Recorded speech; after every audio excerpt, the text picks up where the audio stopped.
show was called Smart Guy. He was clearly the lead. We were all getting the exact same thing. The show got canceled is what happened. Okay, so the story, what happened was he finally held out in the third season. And by holding out, he said, this is some bullshit. I should get more than them. Why wouldn't I? I'm the star of the show. For us, we had the show must go on mentality. I questioned the timing of it and the, it's the hard thing, man. If you are going to make a threat, you have to fully pull the trigger. Yeah. If you say, if you do this, I ain't coming, well then you better not ever come. There was a week during the filming, he said, I'm not showing up for work today. And they said, all right. And then they came to us and said, Taj and I in this episode. So in this episode, y'all are pulling away. We were like, cool, more lines for us. And we did the episode. The next week, he was back. I don't think if he just stayed out, it would have been picked up. They just didn't play that shit with us. So obviously, now it's even more prevalent, especially with podcasts, about how the entertainment industry actually works. Like, just because you're on a hit show doesn't mean you're getting paid what you actually deserve. It means you're getting paid based off what they think you deserve. So if Smart Guy would have striked and would have just stayed off the air, or would have stayed from doing the show would have just tanked, and then it would have just been replaced with another show. So I guess my question for you would be, if you are writing this hit TV show, or you got a hit song, or whatever talent you possess is now being broadcasted, to the world for millions of audiences to enjoy or consume, should you be more focused on how much you're getting paid, or should you just enjoy the spotlight? Intention, I guess. Your intention was to be an actor, a star. You are now a star. Did you want the recognition, or did you want the money? Or did you want both? I think most people want both. It's rich and famous. Okay, so and then in this case, then yeah, if your goal is to be rich and famous, and you're seeing you got the famous part down, you're gonna want to know, okay, how do I start making actual big bucks off of this, or make sure I work with my manager, PR, whatever, to get me something else that will pay me more. That's more exposure, that's more experience, that's more money.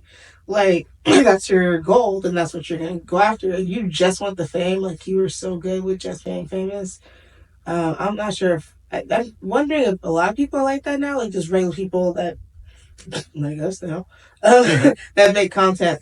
Like, is there some people that are just glad to hit the numbers, even though that doesn't translate into dollars? Be interested to know. But, or you want to be rich.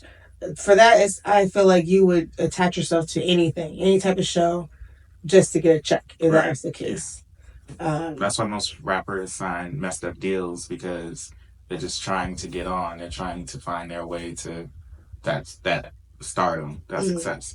But I think a lot of people assume that being famous equates to being rich.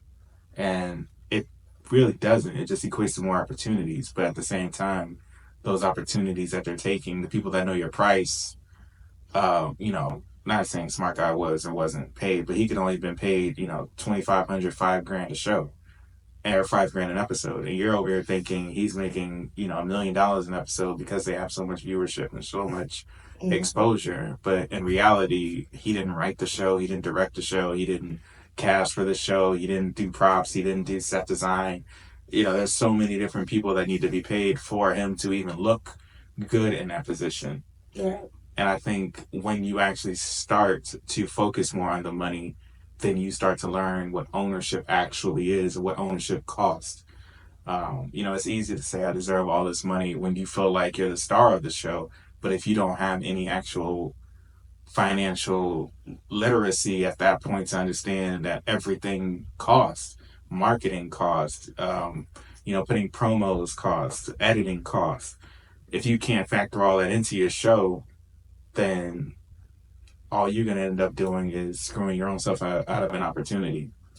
So I think going forward, now that we don't have, I'm not going to say we don't have like network hits, but like nobody's running to Fox to watch Martin like they used to in the 90s. Like there's no show on Fox that everybody's like running to watch to. Even Power, was a show 10 years ago everybody enjoyed, but now it's, that that slid right off a cliff. So now that there's not now that there's not that many shows that actually captivate the bulk of an audience, you get what you negotiate.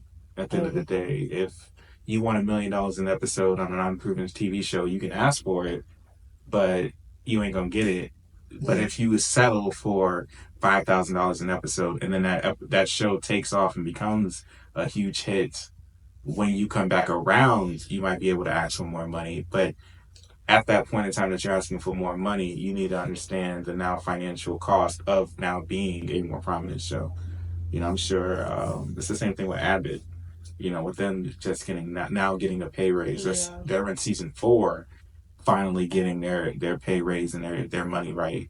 So it's a long grind that you have to be completely aware of at all times if you want to be rich and famous. My 2 cents. Every dime. So.